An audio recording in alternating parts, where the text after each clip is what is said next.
Hello guys, greetings from Kuala Lumpur, Malaysia.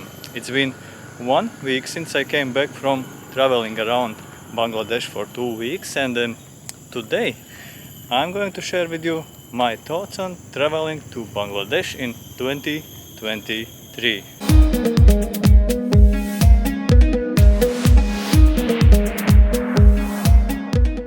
I'll be talking about things like what it's like traveling to a country this little visited by tourists. Is it dangerous traveling to Bangladesh? What were my feelings traveling around Bangladesh? Is it hard or easy to travel around Bangladesh? I'll be sharing also some prices, like what does it cost to travel around Bangladesh? What is this place? It's a park. What I didn't expect is see these animals here. And there are more on this side. Everyone waiting for me to share my thoughts on Bangladesh. Okay, let's start. And the first thing that I want to say is that traveling to Bangladesh for many is easy, because now in 2023 you can obtain visa on arrival in Bangladesh. For example, I, as a citizen of the European Union, could obtain a Bangladeshi visa on arrival. But that works only if you are traveling by airplane. If you are traveling by land, coming from India, then you have to obtain visa in advance. But if you are coming by airplane like I did, then everything is super easy. You go to Bangladesh and get your visa on arrival. I have a separate video on visa on arrival in Bangladesh. That's my very first video, so if you would like to learn more, check out that video. But yeah, getting the visa on arrival is easy, even though it can be time consuming. Next thing I want to mention right away is that traveling around Bangladesh is not for first timers. It's not for the people who have very little travel experience, because you see, Bangladesh is one of the most densely populated countries, and it's also one of the least visited countries by tourists. Accordingly, it's a little bit challenging, even though for an experienced traveler it's not hard, but it's challenging, and that's something to take into account. If you are new to traveling, maybe think of something else. Maybe go to India first and then try Bangladesh. Simply because there are so many people everywhere and it's easy to feel overwhelmed. I also felt overwhelmed once in a while because I am also not used to crowds this big as you can see in Bangladesh. And also the tourism infrastructure is not like in other more touristy countries. I'm really surprised about this park that I have found here in KL. I had no idea that there are these animals. It's near the botanical garden. It may also be the botanical garden, I'm not sure. I have been to botanical garden in KL only once before. Okay, let's continue. Now let's look at this squirrel first. Wow.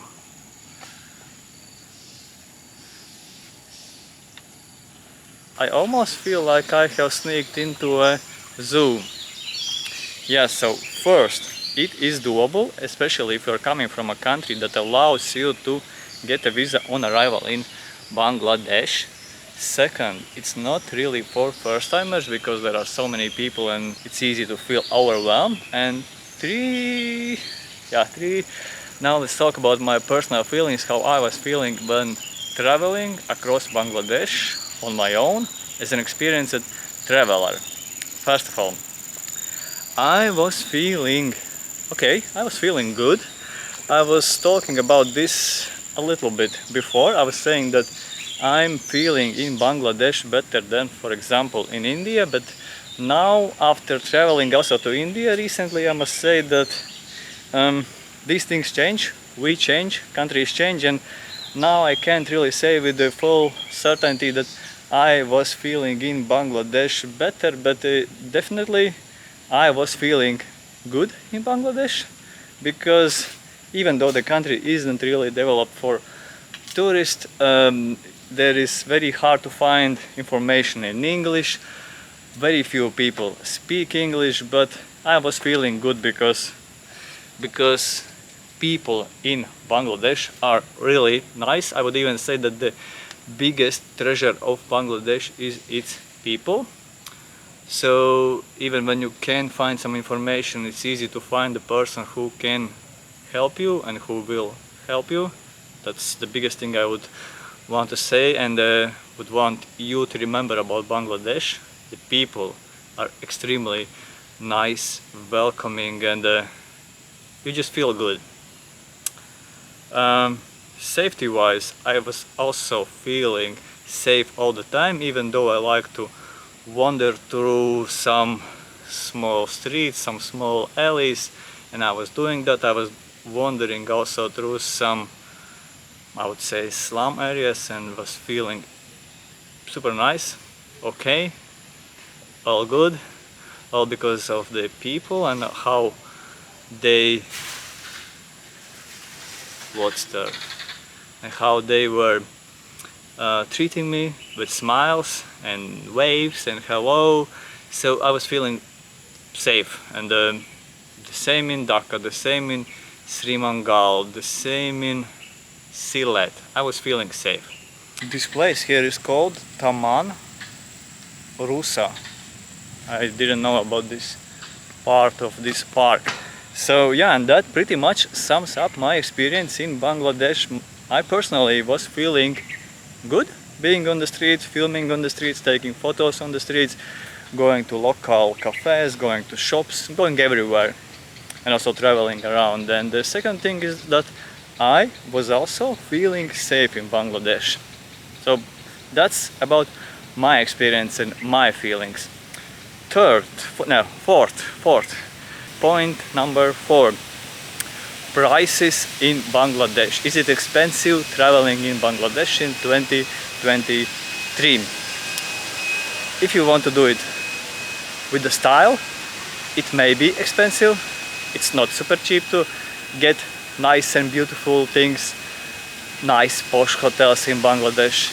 It's actually more expensive than in Thailand or Malaysia, I would say. But if you are traveling as a budget traveler like I do, then yeah, then it is cheap to travel in Bangladesh. It is very affordable to travel in Bangladesh. The only expensive thing would be if I would take a private tour, private excursion in Bangladesh. As my research was showing, these things can cost you like 200 euros a day, and that's more expensive than in more touristy places. At the same time, it's not surprising because I guess there are very few people coming, and so they have to earn from someone. But yeah, but that's the thing to take into account. If you want to go on tours, especially if you are alone, that may be pricey. But normal everyday things like food in local restaurants, public transportation, even taxi, these things are affordable in Bangladesh. And when I say affordable, that's really what I mean. For example, a meal in a local restaurant costs like 200 taka, that's $2. A bus across the country, $5, $6, $7. A really high class, luxurious bus across the country, $12, $15. Train, AC class, AC chair for 2-3 hours. What was it? I think $2 or $3. I have a video about it. I think it was $2. Super nice, super comfortable, and only $2. What else? I took a private tuk-tuk for 1, 2, 3, 4, I think 4 hours, and it was around 10 euros. In my opinion, that's also very affordable. What else? Visa. Visa costs 50 USD, but as I said, I have a special video on Visa, and to learn more about Visa you have to watch that video. What else? Accommodation. Again, I have a separate video on that. The video is called 7-Star Hotel in Dhaka, where I'm staying in a hotel called 7-Star Hotel. It's in Dhaka. The room there cost me around 13 dollars or 13 euro, I don't remember exactly, but 13 euros is the average price that I paid for night as a solo traveler traveling to 3 different cities in Bangladesh, and the quality was very okay. Yeah, so watch that video to see where exactly I was staying, because I'm mentioning these hotels in the description of that video. So yeah, watch that video to learn more about budget accommodation in Bangladesh.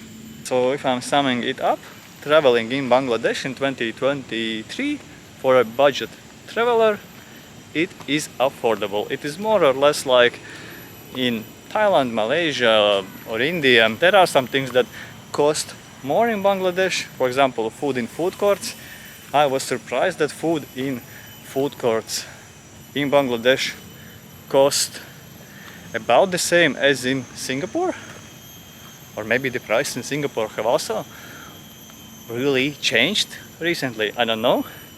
But yeah, food in food courts that costs more than food in Malaysia in a food court now. That surprised me. But yeah, generally speaking, it is affordable to travel in Bangladesh. Thing number 5.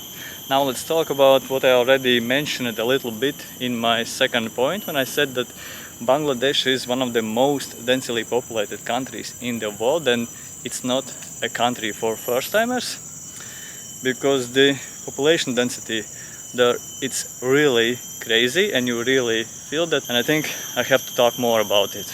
In that aspect, it feels like Bangladesh is in a category of its own. Yeah, let's talk about the crowds, population density and everything that comes with it. Coming back from Bangladesh, I was feeling really tired. It was more or less the most tired I have felt after any of my trips in my a little bit more than 10 years of extensive traveling. Mostly because of the crowds and the noise that they cause. Especially when you are coming from Dhaka, the capital of Bangladesh and one of the also most densely populated cities in the world. Dhaka is extremely loud. Everyday noise levels that you get in Dhaka are more or less the same that you would get when standing next to a train, blowing a horn non-stop all day long. And that's crazy. That affects you.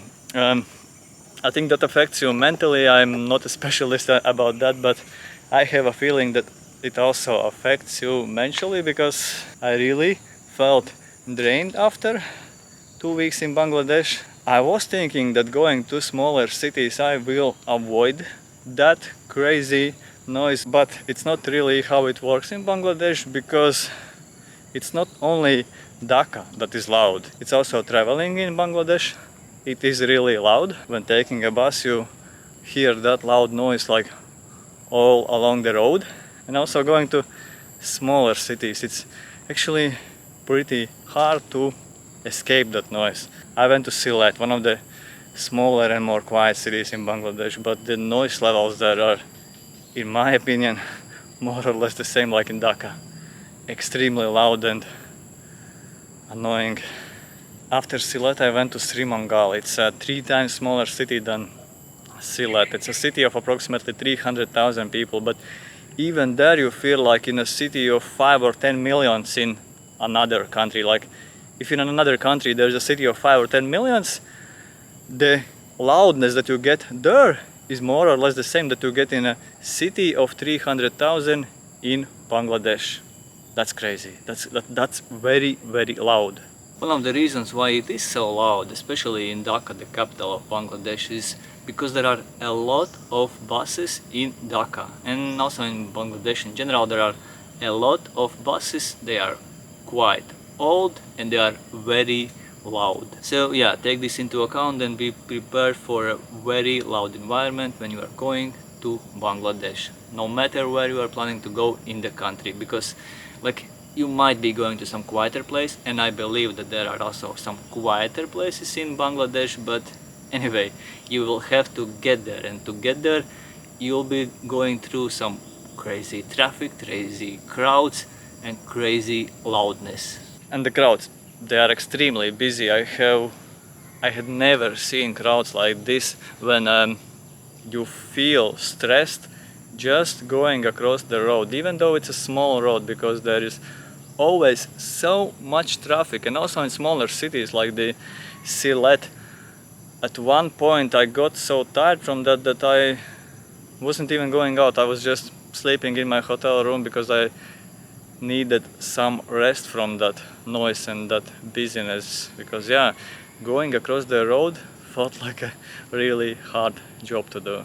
Another reason why it feels so crowded, especially in Dhaka, is because in Dhaka there are more or less 500,000, 600,000, maybe a million of bicycle rickshaws, and they take up quite a lot of the road, and the road, which might be also a narrow 2-lane road, feels even more packed. I remember that at first I thought that it would solve the problem of traffic and the congestion if you would take away these rickshaws, but then I realized that it might not be the problem, because you see, it's not like a one person taking rickshaw in Bangladesh. Usually there are 2 people sitting in the rickshaw as passengers, sometimes 3 people sitting in the rickshaw.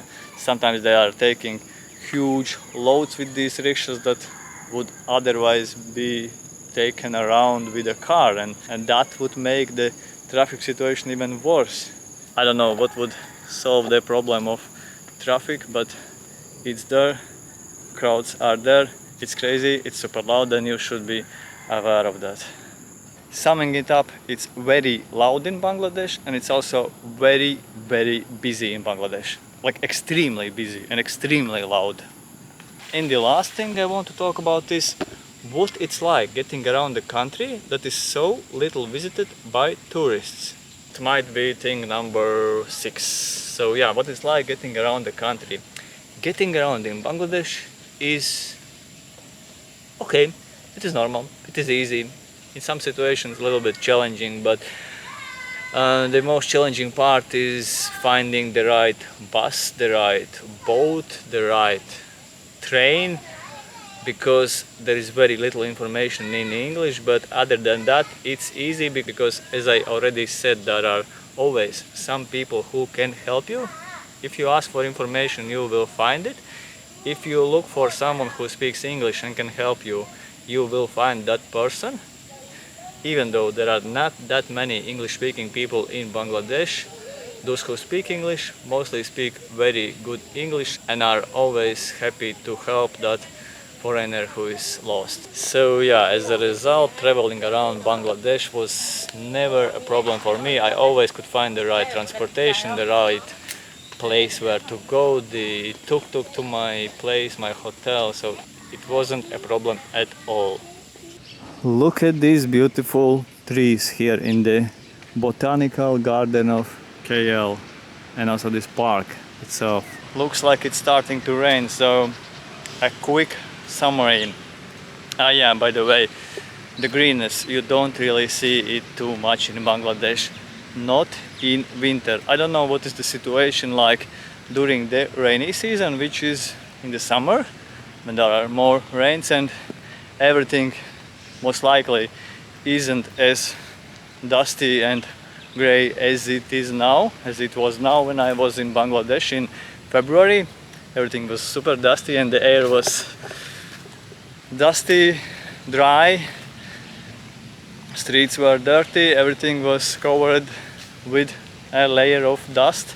So I don't know what's the situation like in another seasons, but yeah, that's the last thing to mention about Bangladesh. It's pretty dry during the winter. Traveling to Bangladesh is easy. It's not for first timers. I was feeling good in Bangladesh. 4, it's affordable. 5, it's extremely loud and busy. And yeah, the 6th thing is that you don't really have too much greenness, not in winter. And on that, I think I'll finish this video. We'll be staying in Malaysia for at least a months more we'll be visiting also some places that we haven't been to before. So soon I plan to resume filming and there will be more videos from Malaysia. So see you soon, most likely still from Malaysia.